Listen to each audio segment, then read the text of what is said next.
We are back here with your chapter number 4, that is Animal Kingdom. Okay. अब आपका ये this is the last chapter of your first unit.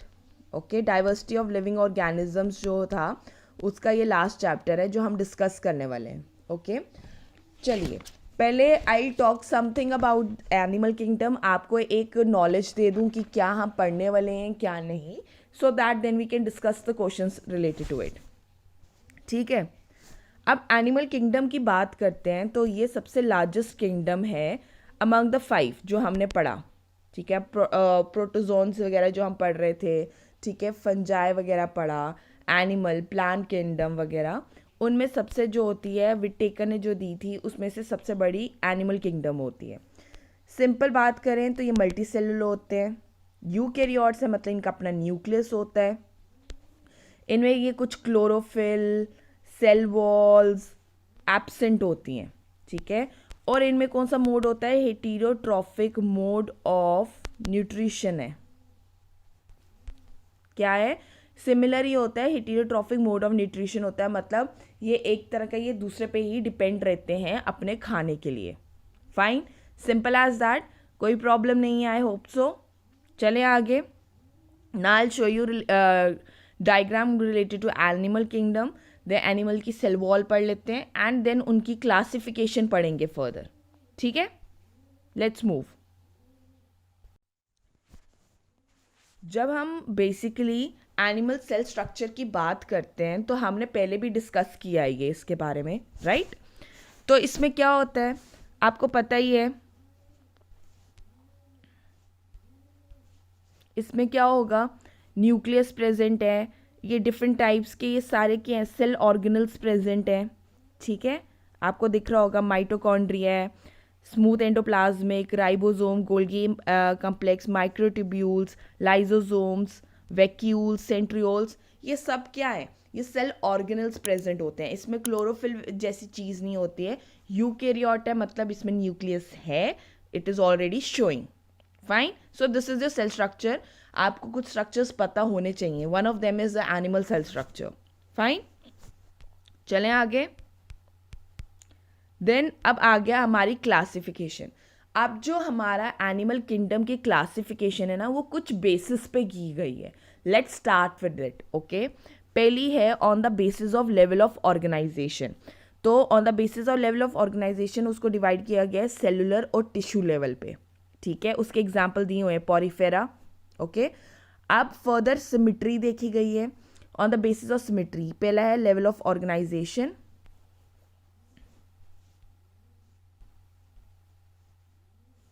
Okay, पहला है level of organisation.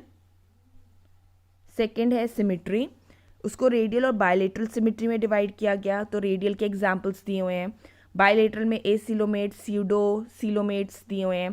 प्लैटीहेलमेंट्स, स्किलमेंट्स, Annelida, arthropoda, ये सब examples पता होने चाहिए. फाइन, बाद में अगर स्क्रीनशॉट लेना होगा यू कैन टेक इट. ठीक है, और पॉरीफेरा जैसे कुछ कुछ चीज़ें हैं तो उनके फीचर्स भी पता होने चाहिए. जैसे पॉरीफेरा के फीचर्स पता होने चाहिए, प्लैटीहेलमेंट्स, स्की हेलेमेंट्स, एनालिडा, ऑर्थोपोडा, इनके भी फीचर्स के बारे में आपको पता होना चाहिए. ठीक है, तो पहले लेवल ऑफ ऑर्गेनाइजेशन पे डिवाइड कर लिया, फिर सिमिट्री पे डिवाइड कर लिया. अब आगे चलते हैं. Now the on the basis of notochord. अब नोटोकॉर्ड प्रेजेंट है या नहीं, प्रोटो कॉर्डेटा या वर्टिब्रेटा. ठीक है, इसमें जो नोटोकॉर्ड होता है वो प्रेजेंट होता है इन द लावल फॉर्म ओनली. ठीक है, ये डेवलप करते हैं जो वर्टिब्रल कॉलम्स बनते हैं. ठीक है, फिर उनके भी एग्जाम्पल दिए हैं, यूरोकॉर्डेटा एंड सिफेलोकॉर्डेटा. ठीक है, वर्टिब्रेटा की फर्दर डिवीजन की गई है. ठीक है, वो है एग्नेथा एंड नेथोस्टोमाटा, जिसमें जॉ होगा और जिसमें जॉ नहीं होगा. ठीक है, फिर उसकी सुपर क्लास है पाइसेस दी है. ओके, बेयर लिम्स हो गया, बेयर फिन्स हो गए. तो ये एग्जाम्पल्स हैं. Fine, you can take a screenshot as well अगर आप लेना चाहते हैं. ठीक है, पहले फर्स्टली लेवल ऑफ ऑर्गेनाइजेशन की बेसिस पे, सिमिट्री के बेसिस पे, बेसिस ऑफ नोटोकॉर्ड पे किया गया है. ठीक है, फाइन, फिर on the basis of locomotory organs के बेसिस पे किया गया है, ठीक है। पाइसेस और टेट्रोपॉड्स क्लास क्या है, ठीक है। Then class amphibians, reptiles, aves, mammals, ठीक है। And on the basis of that is coelom also, ठीक है, उस पर भी डिवाइड किया गया है। समझ गए? तो ये डिवीजन है तुम्हारी।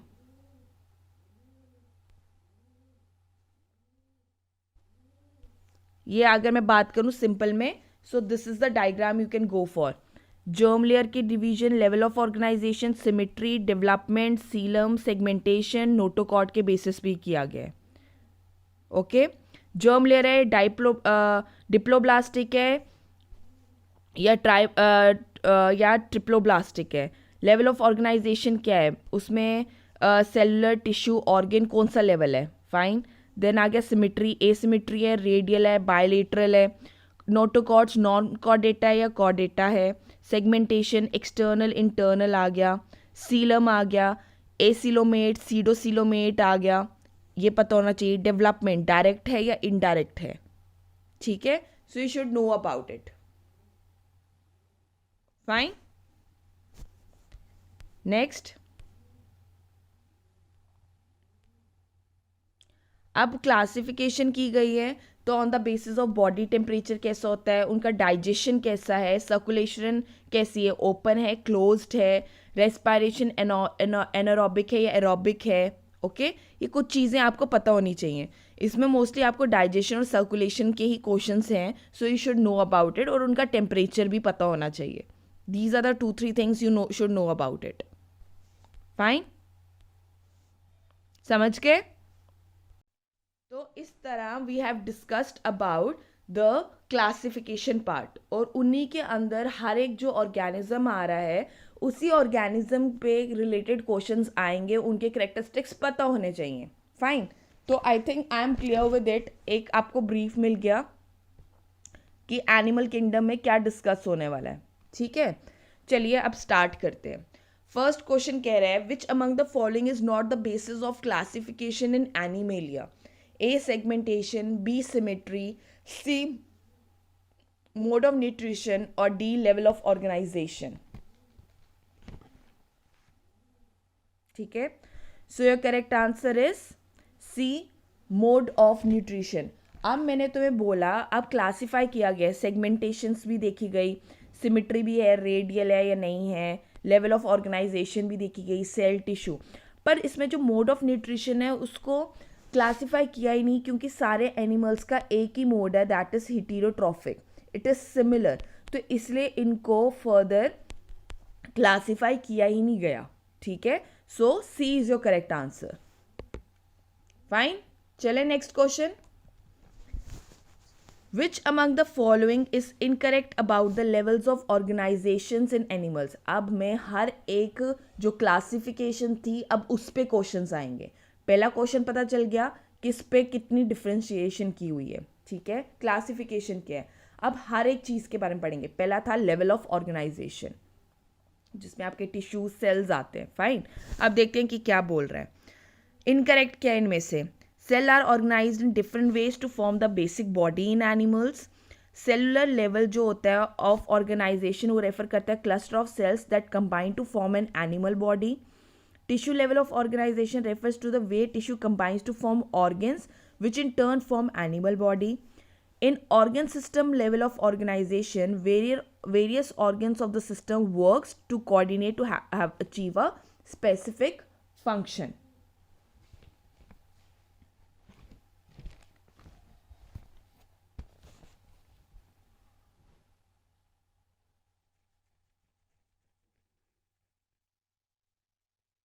ठीक है,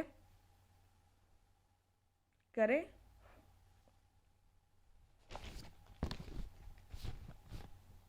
सो your correct answer is C. अब क्यों है पहले देखते हैं, बाकी स्टेटमेंट्स क्यों करेक्ट हैं उसके अकॉर्डिंग चलेंगे, ठीक है। Now cells are organized in different ways में उनको ऑर्गेनाइज किया जाता है क्योंकि एक बेसिक बॉडी एनिमल की फॉर्म हो जाए, हाँ, सेल्स को अरेंज किया जाता है इस तरह। सेलुलर लेवल क्या होता है? अब मैंने तुम्हें कहा लेवल ऑफ ऑर्गेनाइजेशन क्या होती है। इनमें 4 तरह की होती हैं। एक होती है सेलुलर लेवल, एक होती है टिश्यू लेवल, एक होता है ऑर्गन लेवल और एक होता है ऑर्गन सिस्टम। फाइन, ये 4 क्लासिफिकेशंस हैं जो लेवल ऑफ ऑर्गेनाइजेशन के अंडर कवर होती हैं। ठीक है, अब जो सेलुलर लेवल ऑफ ऑर्गेनाइजेशन में क्या होता है, बेसिकली जो सेल क्या होता है उसमें क्या होता है, सेल ऑर्गेनल्स होते हैं, है ना।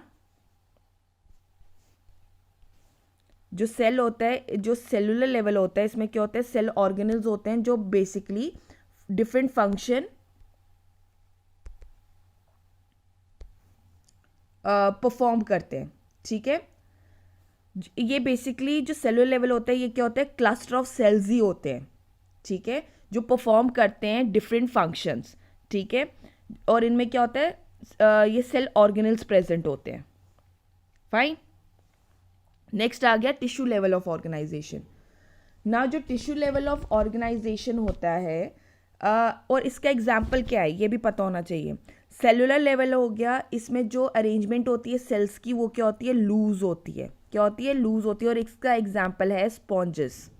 क्या होता है, स्पॉन्जेस, मतलब स्पॉन्जेस में सेलुलर लेवल होता है। अब आ गया टिश्यू लेवल। इसमें क्या होता है, सारे जो सेल्स होते हैं ना वो परफॉर्म करते हैं सेम फंक्शन। ठीक है, फाइन, और ये together cluster of cells form करते हैं टिश्यूज। ठीक है, पर यहाँ पे इन्होंने क्या बोला कि tissue of level of organization में टिश्यूज कंबाइन करते हैं कि वो ऑर्गन फॉर्म कर सके, नहीं, इसमें सेल्स कंबाइन करते हैं, ज्वाइन करते हैं कि वो टिश्यू फॉर्म कर सके। ये स्टेटमेंट गलत है, तो ये गलत हो गया। लास्ट ये है कि ऑर्गन सिस्टम। अब इसका एग्जाम्पल क्या है, टिश्यू लेवल में, टिश्यू लेवल में आ गए हाइड्रा, ठीक है, जेलीफिश आ गई। फाइन, ये पता होना चाहिए। ठीक है, अब बात आ गई ऑर्गन लेवल की। जब बहुत सारे टिश्यूज ज्वाइन करते हैं, ऑर्गन लेवल क्या हुआ, जब बहुत सारे, just a second, organ level क्या हुआ, जब बहुत सारे टिश्यूज कंबाइन करते हैं कि वो एक ऑर्गन फॉर्म कर सकें, कि वो एक स्पेसिफिक फंक्शन कर सकें। ठीक है, वो अचीव कर सके स्पेसिफिक फंक्शन को, उसको कहा जाता है ऑर्गन लेवल। ठीक है, अब इसका एग्जांपल क्या हो गया, रेस्पिरेटरी सिस्टम, सर्कुलेटरी सिस्टम, ये सारे आ गए तुम्हारे ऑर्गन सिस्टम में। सेल लेवल पे क्या था, स्पॉन्जेस थे। टिश्यू लेवल पे हाइड्रा और फिशेस आ गई, और ऑर्गन सिस्टम में तुम्हारा आ गया in the human that is circulatory आ गया, रेस्पिरेटरी सिस्टम्स आ गए। फाइन, चले, समझ आ गया। सो दैट इज वाई जो टिश्यूज हैं वो कंबाइन ही करते हैं कि वो ऑर्गन फॉर्म कर सके। टिश्यू लेवल पे सेल्स कंबाइन करते हैं कि वो एक टिश्यू फॉर्म कर सकें। ठीक है, चलें आगे। Which among the following is incorrect about the cellular level of organization. अब आ गया सेलुलर लेवल ऑफ ऑर्गेनाइजेशन में कौन सी स्टेटमेंट गलत है। A group of cells combine to form the whole body. Each cell carries over a specific function. The level of organization is also called as cell aggregates of body plan. Hydra exhibits this level of organization. अब आपको यहीं से एक cellular level of organisation के बारे में पता चल जाएगा। हमने क्या कहा था, सेलुलर लेवल पे क्या हो रहा है कि एक क्लस्टर है सेल्स का, है ना, जिसमें क्या है, जो क्लस्टर है सेल्स के उसमें क्या है, सेल ऑर्गेनल्स हैं।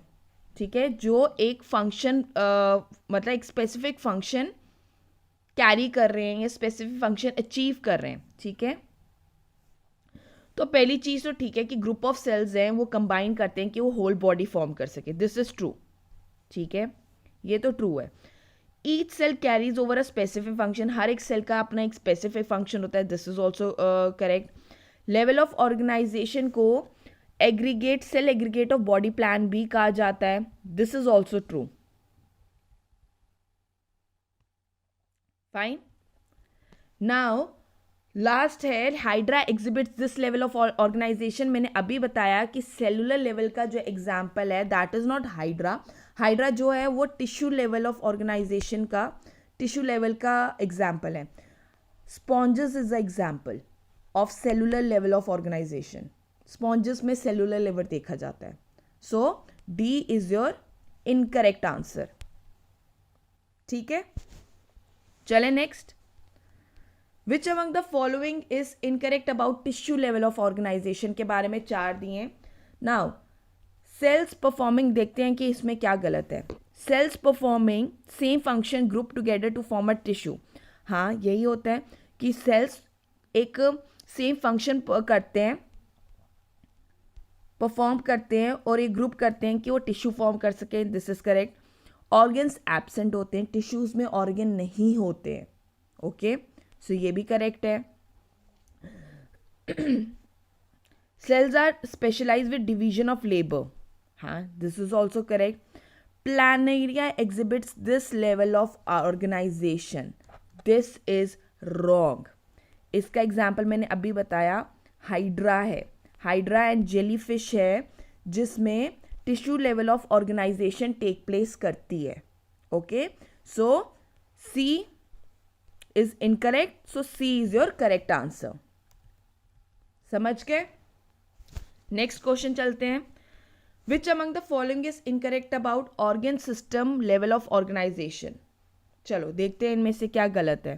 पहला, organ groups to form organ system, obviously यही है। So this is true.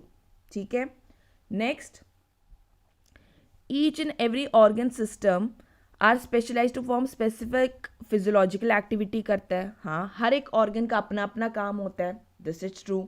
Okay, next, annelids exhibit this level of organisation. हाँ जी, जो एनालिट्स होते हैं उनमें यही level of organisation take place करती है। अगर आप एग्जाम्पल्स पढ़ेंगे so will get it. True. All of these animals have a cavity between the digestive tract and body wall called as coelom. कह रहे हैं इन सब एनिमल्स का क्या होता है, एक कैविटी होती है डाइजेस्टिव ट्रैक्ट और बॉडी वॉल में। ठीक है, जिसको क्या कहा जाता है, सीलम कहा जाता है। ठीक है, तो उन्होंने कहा कि कैविटी होती है। चलो ये 3 तो मान लिए, ये है एग्जाम्पल। ठीक है, पर इन्होंने बोला कि ये एक कैविटी बनती है बिटवीन द डाइजेस्टिव ट्रैक्ट और बॉडी, जिसको सीलम भी कहा जाता है। पर ये जो एनिमल्स होते हैं ये आधे सीलोमेट्स भी होते हैं जिसमें सीलम होता है। ठीक है, जिसमें सीलम होता है। फिर एक एसीलोमेट्स भी होते हैं जिसमें नहीं होता, और इस पर सीडोसीलोमेट्स भी होते हैं।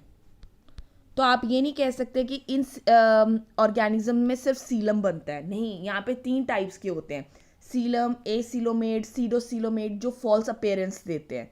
ठीक है, सो 3 टाइप के होते हैं। वी कैन नॉट से which one it is. So this is wrong. Fine, चले आगे।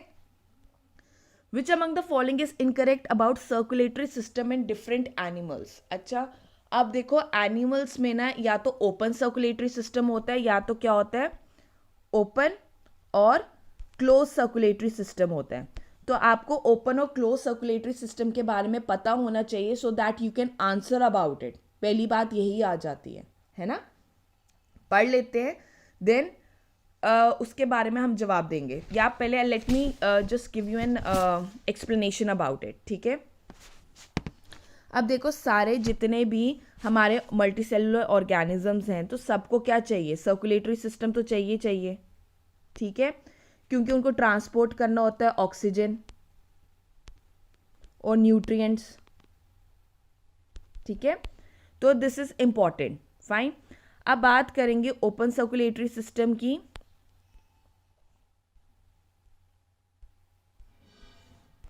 ओपन सर्कुलेटरी सिस्टम, अब ओपन सर्कुलेटरी सिस्टम क्या होता है, ये प्राइमरी फाउंड होता है इनवर्टिब्रेट्स में। ठीक है, यहाँ पे क्या होगा, जो ब्लड है ना वो क्या करेगा, फ्लो करता है फ्रीली थ्रू द कैविटीज। ठीक है, कैविटीज के थ्रू फ्रीली फ्लो करता है क्योंकि इसमें कोई वेसल्स नहीं होती हैं। ठीक है। अब इसमें पाइप्स ही नहीं है तो ये freely with in the cavities flow करेगा, ठीक है। क्लोज सर्कुलेशन होती है जिसमें ये वर्टिब्रेट्स में पाया जाता है, जहाँ पर वेसल्स होती हैं और उसी के through blood flow take place करता है, ठीक है। जैसे तुम्हारा अर्थवॉर्म हो गया, ह्यूमंस हो गए, इनमें क्या होता है, क्लोज सर्कुलेटरी सिस्टम होता है। फाइन, तो आपको मैंने एक चीज़ एक्सप्लेन कर दी, पता चल गया, ठीक है। अब पढ़ते हैं इनके बारे में, अब देखते हैं और आंसर देंगे। In open circulatory system blood is pumped by heart into blood cavity, ठीक है, ये करेक्ट है। क्लोज्ड में क्या होता है, blood is enclosed in blood vessels, ये भी ठीक है। नाउ नेक्स्ट क्या है, interstitial fluid is separated from blood in the case of close circulatory system. हाँ, इसमें इंटरस्टिशियल फ्लूइड को अलग किया जाता है ब्लड से, ठीक है, वेसल्स की वजह से। Now close circulatory system is exhibited by arthropods, no, ठीक है, दिस इज रॉन्ग। तो एग्जाम्पल क्या है क्लोज सर्कुलेटरी सिस्टम का, क्लोज सर्कुलेटरी सिस्टम जो होता है वो एग्जिबिट किया जाता है बाय कॉर्डेट्स। कॉर्डेट्स किनके हो गए, जिनके पास वर्टिब्रा होगा, ठीक है ना। तो ये जो अर्थोपॉड्स हैं और मोलस्क का एग्जाम्पल है, ये एग्जाम्पल है तुम्हारा ओपन सर्कुलेटरी सिस्टम का। इनमें जो होता है, इनमें कोई वेसल्स नहीं होती हैं, जो अर्थोपॉड्स और मोलस्का है। कॉर्डेट्स जो होते हैं उनमें क्लोज सर्कुलेटरी सिस्टम होता है, क्योंकि उसमें क्या होता है, वेसल्स होती हैं। So C, so what is your correct answer, D, close circulatory system नहीं है, ये ओपन सर्कुलेटरी सिस्टम है। ओके, फाइन, चले next. Sponges are asymmetrical, radially symmetrical, bilaterally symmetrical, bimedially symmetrical. Sponges क्या हैं? अब ये on the basis of symmetry बात हो रही है, ठीक है। जो तुम्हारे स्पॉन्जेस हैं, that is a is your correct answer, asymmetrical होते हैं, ठीक है। अब तुम्हें पता होना चाहिए कि जो तुम्हारी सिमेट्री है ना, वो कितने टाइप की होती है, 3 टाइप की बार करेंगे, ठीक है। एक होती है बाइलेटरल, एक होती है रेडियल, एक होती है एसिमेट्रिकल। अब एसिमेट्रिकल हो गया जिसकी कोई सिमेट्री नहीं है, ठीक है, उसका एग्जाम्पल है स्पॉन्जेस। फाइन, ये पता होना चाहिए। अब रेडियल क्या हो गया, जब हम बॉडी को डिवाइड करते हैं, ठीक है, तो 2 हाफ्स में डिवाइड होनी चाहिए, मतलब वो सेंटर से उसको काटा जाता है, ठीक है। ये बॉडी है तुम्हारी, ठीक है। जब उस दो बॉडी को 2 हाफ्स में डिवाइड करते हैं, ठीक है, जो सेंटर से जाती है, ठीक है, इस तरह ऊपर का हिस्सा अलग और नीचे का अलग, ठीक है, तो ये हो गया रेडियल हो गया, ठीक है।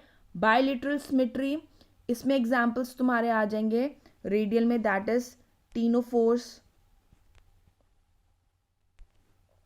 ठीक है, सिलेंट्रेट्स आ गए, ये एग्जाम्पल है। अब आगे तुम्हारी बायलेटरल सिमेट्री, ठीक है।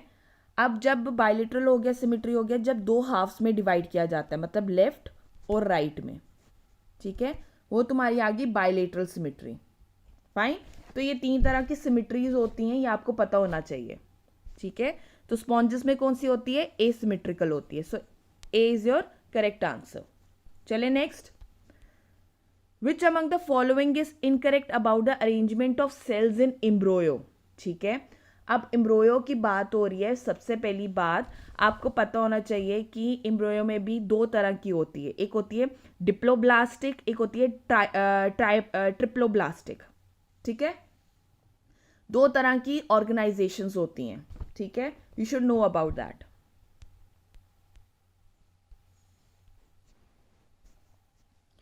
अब क्या होता है, देखो, एक हो गया डिप्लोब्लास्टिक,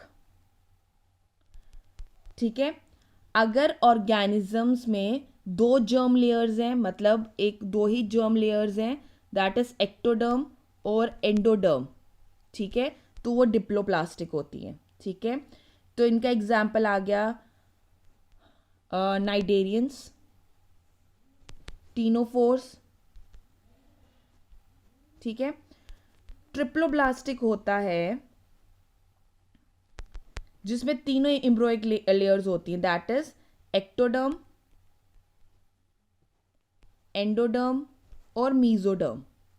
ठीक है, ये तीनों लेयर्स प्रेजेंट होंगी। एक्टो होगी बाहर की लेयर, एंडो होगी अंदर की लेयर और मीजोडर्म होगी मिडल लेयर। तो ये तीनों लेयर्स होंगी, तो वो हो गया ट्रिप्लोब्लास्टिक। एग्जाम्पल है कॉर्डेट्स आ गए, ठीक है, और प्लेटीहेलमिन्ट्स। फाइन, तो ये पता होना चाहिए। ठीक है, डिप्लोब्लास्टिक है जिसमें 2 जर्म लेयर और ट्रिप्लो हो गया जिसमें 3 जर्म लेयर्स होती हैं। समझ आ गया? अब इनके बारे में पढ़ लेते हैं।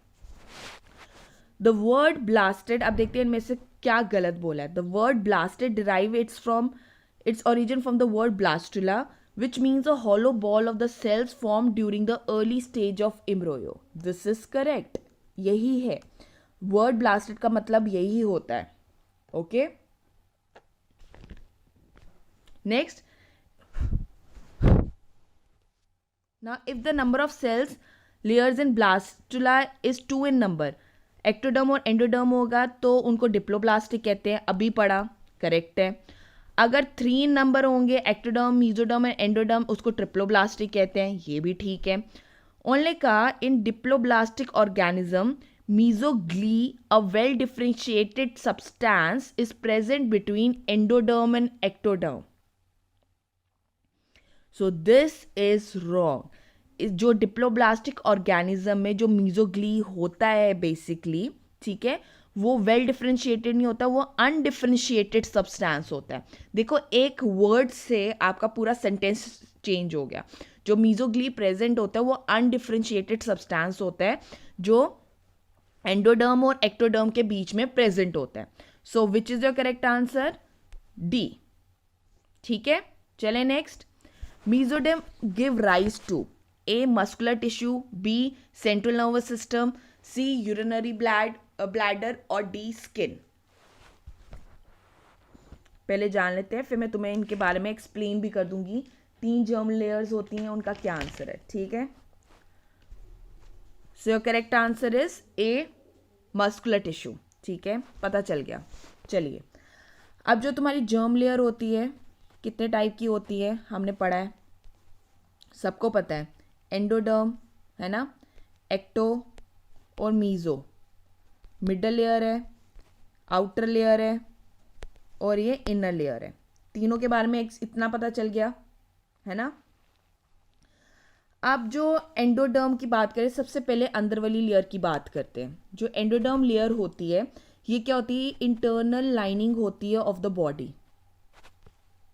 ठीक है, तो ये इंटरनल लाइनिंग करते हैं जीआईटी की, लंग्स की, लीवर की, पैंक्रियास, अपर यूटी आ गया, यूरोजेनिटल ट्रैक्ट की लाइनिंग करते हैं। ठीक है, अब ये कुछ ऑर्गन्स को भी इनकी वजह से बनते हैं, जैसे स्टमक हो गया तुम्हारा, लाइनिंग जैसे जीआईटी की है, स्टमक हो गया, इंटेस्टाइन हो गया, लंग्स हो गए, लीवर, जो ऊपर का पार्ट है उनको बनाने में भी हेल्प करते हैं और उनकी इनर लाइनिंग भी करते हैं। ठीक है, तो ये आ गया एंडोडर्म के अंदर। अब हम बात करेंगे एक्टोडर्म की। जो एक्टोडर्म क्या होता है? आउटर लाइनिंग होती है। ठीक है, ये मोस्टली इंक्लूड क्या करता है? स्किन को और हेयर को। ठीक है, फाइन। फिर बात करेंगे मीजोडर्म की, जो सबसे ज़्यादा काम करता है।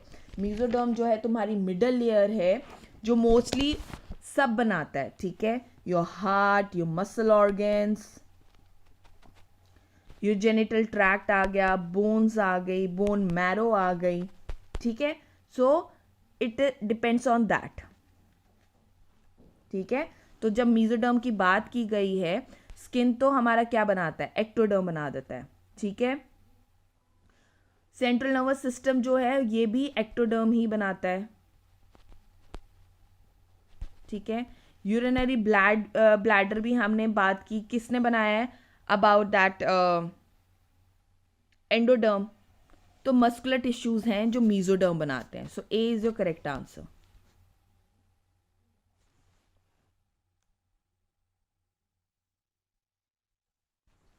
चलें आगे। Next, which among the following is incorrect about the types of digestive system in animals. अब जो डाइजेस्टिव सिस्टम्स इन एनिमल्स में कौन सी है? अब ना हम डाइजेस्टिव सिस्टम दो तरह के होते हैं, कंप्लीट और इनकम्प्लीट। ठीक है, अब देख लेते हैं पहला क्या है। अ डाइजेस्टिव सिस्टम विद जब जिसमें एक ओपनिंग हो टू द आउटसाइड उसको इनकम्प्लीट कहते हैं, ट्रू। अगर सेपरेट ओपनिंग्स हो खाना खाने के लिए और एक्सक्रीट आउट करने के लिए तो उसको कंप्लीट कहते हैं, true. Sea sponges have an incomplete digestive system and platyhelminths have a complete digestive systems. So you have to tell me which one is the wrong one. इन्हीं में से दोनों में से कुछ है, ठीक है। तो सी स्पॉन्जेस का इनकम्प्लीट ही होता है क्योंकि इसमें एक ही ओपनिंग होती है, one opening. Same goes for platyhelminthes, इसमें भी वन ओपनिंग ही होती है, ये कंप्लीट नहीं होता, ये इनकम्प्लीट डाइजेस्टिव सिस्टम है। So C is your correct answer, समझे। कंप्लीट डाइजेस्टिव सिस्टम का जो एग्जाम्पल है वो है तुम्हारे अर्थवॉर्म, अर्थोपॉड्स, ठीक है, स्पाइडर। फाइन, चले next. Which among the following is incorrect about the classification on the basis of coelom. ठीक है, अब बेसिस ऑफ सीलम पे डिवाइड किया गया है। पहले ही बता दूं जो सीलम है वो तीन तरह का होता है, ठीक है। पहला होता है एसिलोमेट, सीडोसिलोमेट और नेक्स्ट होता है सीलोमेट। ये तीन तरह के डिवीजन की गई है। अब सीलम होता क्या है? ये सीलम होता है एक कैविटी होती है जो बॉडी वॉल और गट के बीच में प्रेजेंट होती है, ठीक है। एक कैविटी होती है जो बॉडी वॉल और गट के बीच में प्रेजेंट होती है, उसको सीलम कहा जाता है, ठीक है। फाइन, अब देखो, अब सारा खेल यही है। अब देखो जो सीलोमेट्स होते हैं ना, इसकी जो पूरी बॉडी है ना वो मीजोडर्म से लाइंड होती है। किससे लाइंड होती है? मीजोडर्म से, ठीक है। जो सीडो होते हैं इसमें मीजोडर्म से लाइंड नहीं होती है, not lined by the mesoderm, ठीक है। और इसमें क्या होते हैं? इसमें स्कैटर्ड होते हैं, ठीक है। इसमें क्या होगा? स्कैटर्ड मीजोडर्म होगा। जबकि एसिलोमेट हो गया कि इसमें तो मीजोडर्म है ही नहीं है, ठीक है। इसमें कोई कैविटी ही नहीं होती, मतलब इसमें सीलोमेट है ही नहीं है, तो लाइनिंग क्या होगी, ठीक है। सीडो होता है कि इसमें स्कैटर्ड मीजोडर्म्स होते हैं। अब पढ़ लेते हैं इसके बारे में। Coelom is the cavity between the body wall and the gut wall, अभी पढ़ा, yes it is correct. Animals are divided into coelomate, acoelo and pseudo, true. Coelom is the fluid filled spaces other than lymph vessels and blood vessels, true. In coelomates, cavities between the gut wall and mesoderm is absent. False. ठीक है,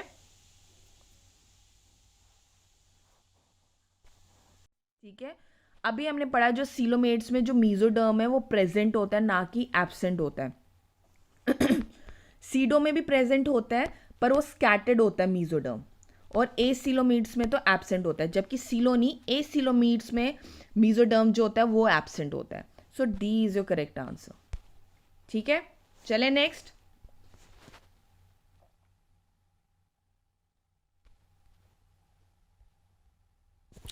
what among the following is incorrect about pseudocoelomates? क्या incorrect है? Pseudo का पहले पढ़ लेते हैं उसको। These organisms with false coelom होता है, true. Mesoderm and pseudoderm is scattered into pouches, true. It is lined completely through mesoderm.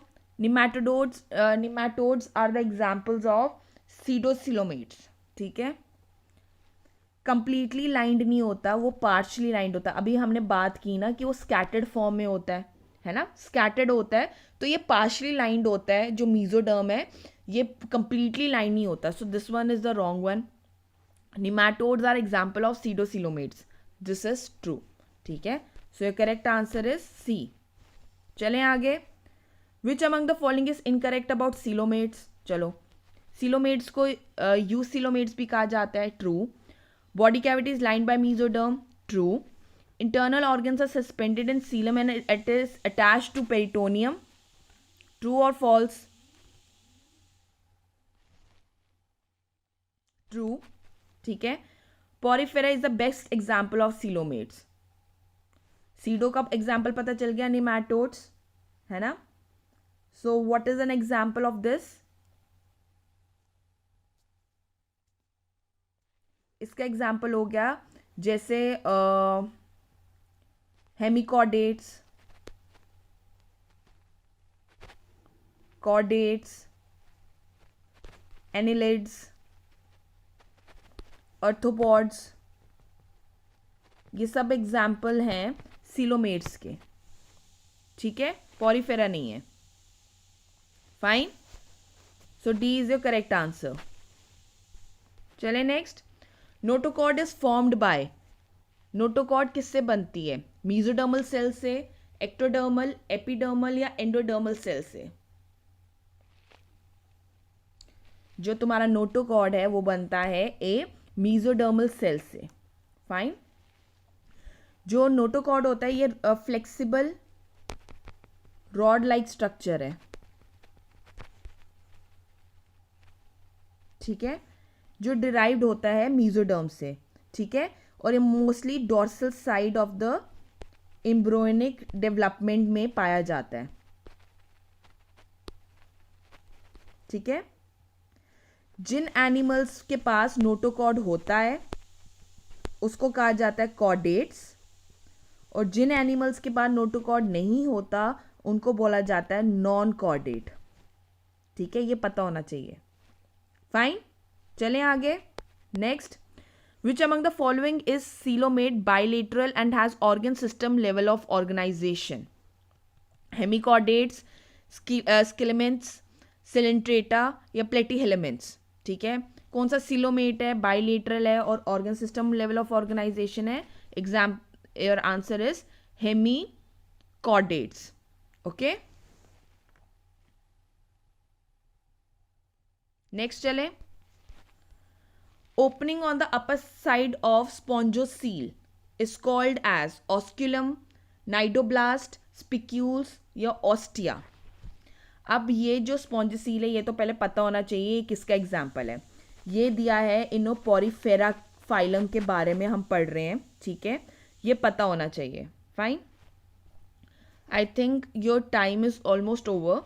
Will continue from here. Please Porifera phylum के बारे में पढ़ के आना. ठीक है, एक कल आपका होमवर्क है कि आपको फाइलम पॉरीफेरा के बारे में पढ़ के आना है. देन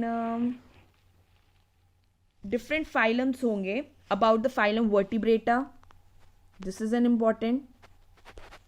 ठीक है, कॉर्डेटा के बारे में पढ़ के आना है. ठीक है, ये चीज़ें हैं विच आर इम्पॉर्टेंट. ठीक है, आप इन फाइलम्स के बारे में थोड़ा सा पढ़ के आएंगे. फाइन. पॉरीफेरा, वर्टिब्रेटा, कॉर्डेटा के बारे में, और कल हम इनके बारे में डिस्कशंस करेंगे. डिफरेंट टाइप्स ऑफ वो भी होते हैं, फाइलम भी होते हैं. ये जो आप एग्जाम्पल्स पढ़ रहे थे, आर्थ्रोपॉड्स आ गए या प्लैटीहेलमेंट्स आ गए, इन सब के बारे में आपको पता होना चाहिए. इनके करेक्टरिस्टिक्स क्या हैं, कुछ इंपॉर्टेंट हैं जिनके बारे में हम डिस्कशन कल करेंगे. Fine. So we come to an end with this. Wishing you all the best for this and please इसको अच्छे से प्रिपेयर करना. कल हम इसका फर्दर कंटिन्यूएशन करेंगे. Okay, all the best and have a nice day. Take care.